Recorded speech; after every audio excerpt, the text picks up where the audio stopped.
Assalamualaikum warahmatullahi wabarakatuh.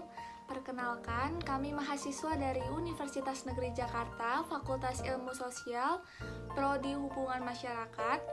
Pada mata kuliah kali ini yaitu Komunikasi Antar Budaya, kami dari kelompok 11 yang beranggotakan Afina Damayanti, saya sendiri, Hafsa Meta Putri, dan yang terakhir, Yasha Aulia Putri, ingin membahas tentang materi memasuki budaya baru menjadi kompeten.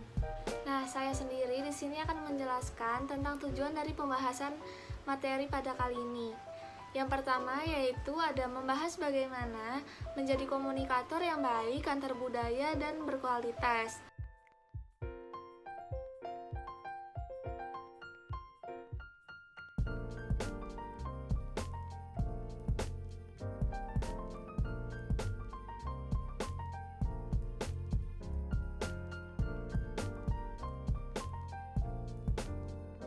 Definisi kompetensi komunikasi antar budaya.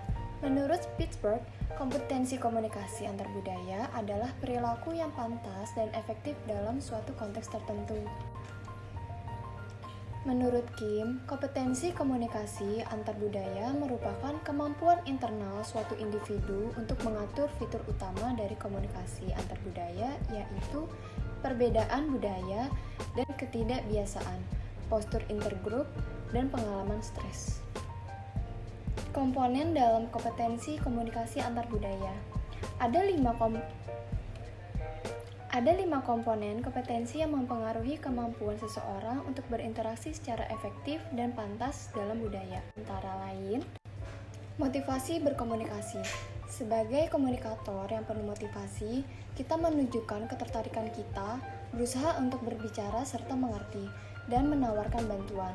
Selanjutnya, kita menunjukkan bahwa kita ingin berhubungan dengan orang lain dalam level personal dan memiliki perspektif internasional ketika berinteraksi dengan orang-orang dari budaya yang berbeda. Cakap atau kompeten dalam berkomunikasi antar budaya berarti bahwa seseorang harus mampu mengatasi masalah yang ada, termasuk rasa khawatir ketika berinteraksi dengan individu dari budaya yang berbeda. Kompetensi komunikasi antar budaya atau kompetensi komunikasi antar budaya atau intercultural communication competence adalah kemampuan untuk menjalankan berbagai perilaku komunikasi dengan efektif dan sesuai yang dapat memadukan identitas budaya yang satu dengan yang lain atau berbagi identitas dalam lingkungan kebudayaan yang berbeda-beda. Lieberman dan Games tahun 2015 menjelaskan seluruh proses komunikasi lintas budaya selalu berkaitan dengan konteks. Komunikasi lintas budaya mencakup banyak variabel, termasuk 1. Latar belakang orang yang berinteraksi. Maksudnya etnis, minoritas, atau ras, agama, imigran, pengungsi, buruh migran, atau pelacong. Yang kedua, konteks interaksi atau perjalanan atau belajar di luar negeri. Yang ketiga, sosiodemografi, misalnya pekerjaan atau pendidikan, dan kesamaan, misalnya linguistik atau budaya. Yang keempat, aspek durasi interaksi. Dengan konteks ini, kompetensi komunikasi antar budaya mempengaruhi efektivitas dan kesesuaian dengan tujuan jurnalistik simbolika 5:1 April. Menghasilkan adaptasi lintas budaya yang diinginkan, yaitu mengubah perilaku seseorang karena lingkungan dan penyesuaian, yaitu kondisi suasana hati seperti harga diri, stres, dan kepercayaan diri yang menyertai penyesuaian. Menurut Chen 2014, individu yang kompeten dalam konteks antar budaya harus memiliki kapasitas antara lain mengetahui nilai-nilai budayanya sendiri dan orang lain, menunjukkan perasaan positif, menghargai dan bahkan menerima perbedaan-perbedaan budaya, serta mampu bertingkah laku dengan pantas dan sesuai dalam konteks interaksi antar budaya. Selanjutnya adalah pengetahuan mengenai budaya.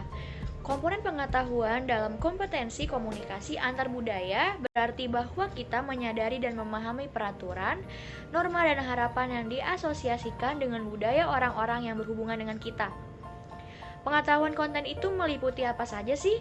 Nah, pengetahuan konten itu meliputi pengetahuan mengenai topik, kata-kata, arti, dan seterusnya yang dibutuhkan mengenai bagaimana membuat, merencanakan, dan menunjukkan pengetahuan konten dalam situasi tertentu. Selanjutnya, kemampuan komunikasi yang sesuai. Sebagai komunikator antar budaya yang kompeten, kita harus dapat mendengar, mengamati, menganalisis, dan menginterpretasikan serta mengaplikasikan perilaku khusus ini dalam cara memungkinkan kita untuk mencapai tujuan kita. Selain itu, menurut Kim, merangkum ke dalam satu hipotesis bahwa kompetensi komunikasi antar budaya merupakan hasil kemampuan adaptasi, yaitu kemampuan seseorang untuk menyesuaikan beberapa cara atau adat lama suatu budaya, di mana ia akan mempelajari dan menyesuaikan diri dengan adat yang baru, serta secara kreatif dapat menemukan cara untuk mengatur dinamika dari perbedaan budaya atau ketidakakraban, gaya antar kelompok, dan pengendalian atas tekanan. Menurut Kim juga menuturkan bahwa terdapat 3 dimensi yang berkaitan dengan konsep kompetensi komunikasi antar budaya, antara lain 1. Dimensi kognitif, yaitu mekanisme penafsiran seseorang atau struktur yang memberikan makna terhadap pesan. Yang kedua, dimensi afektif, yang merujuk pada motivasi seseorang atau keinginannya untuk menjembatani kebudayaan yang berbeda. Nah, yang ketiga itu ada dimensi perilaku, ialah kemampuan seseorang untuk bersikap fleksibel serta pandai dalam menggunakan keahlian kognitif dan afektif yang dimilikinya. Nah, di sini saya akan membahas tentang kompetensi komunikasi antar budaya. Nah, kompetensi sendiri merupakan kemampuan perilaku yang pantas dan efektif dalam suatu konteks tertentu. Nah, komunikator yang kompeten itu merupakan seseorang yang memiliki kemampuan untuk berinteraksi secara efektif dan pantas dengan anggota dari latar belakang linguistik kultural yang berbeda. Dan seseorang yang dapat berinteraksi dengan baik itu bisa dibilang jika memiliki motivasi untuk berkomunikasi. Dan yang pastinya, interaksi yang baik itu jika memiliki pengetahuan yang cukup, kemampuan komunikasi yang sesuai, sensitivitas, dan memiliki karakter.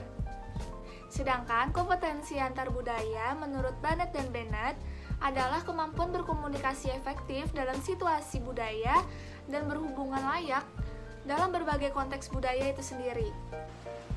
Nah, contohnya seperti pemilik homestay dan wisatawan asing yang memiliki latar budaya yang berbeda, dan mereka dihadapkan pada satu situasi di mana mereka harus berdampingan. Nah, selain itu juga mereka harus melakukan interaksi secara efektif. Nah, karena mereka berdampingan ini, mereka juga harus berinteraksi dan komunikasi setiap hari. Hal ini dikarenakan mereka sebagai makhluk sosial saling membutuhkan satu sama lain.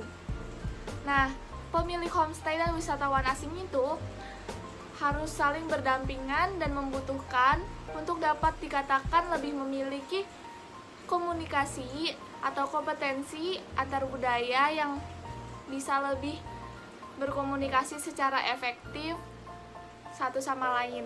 Bahwa kompetensi atau kecakapan antar budaya para informan secara kognitif itu dapat digambarkan dengan bagaimana pengetahuan maupun stereotip yang dimiliki oleh para informan, terutama tentang agama dan etnis orang lain. Nah, dari sisi pengetahuan ini, misalnya para informan mengaku senang menjalin diskusi dan berbagi cerita dengan teman-teman lainnya. Berbagai hal yang berkenan dengan kebudayaan, bahasa daerah, cara beribadah, dan hikayat-hikayat dalam agama mereka.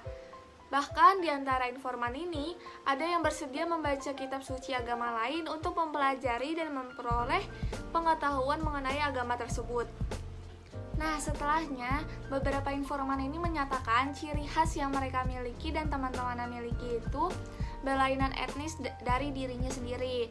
Hal ini dapat digolongkan ke dalam stereotip yang melekat pada benak para informan ini. Selanjutnya ada sensitivitas.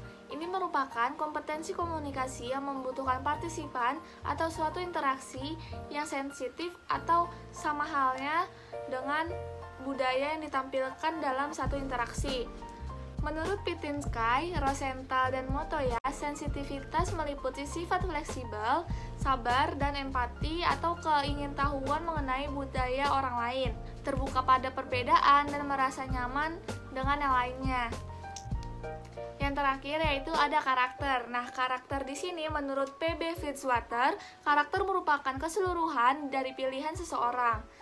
Dalam banyak hal, karakter kita terdiri atas baik sejarah maupun bagaimana kita menunjukkan sejarah itu. Nah, ketika kita bersosialisasi dengan orang lain yang berbeda budayanya dengan kita, nah mungkin salah satunya sifat yang paling penting disosialisasikan adalah karakter apa yang mereka dapat percaya atau tidak. Nah, jadi kesimpulannya pada materi kali ini tentang komunikasi antar budaya, memasuki budaya baru menjadi kompeten adalah berkomunikasi dengan orang yang berbeda latar belakangnya dengan kita bukanlah hal yang mudah.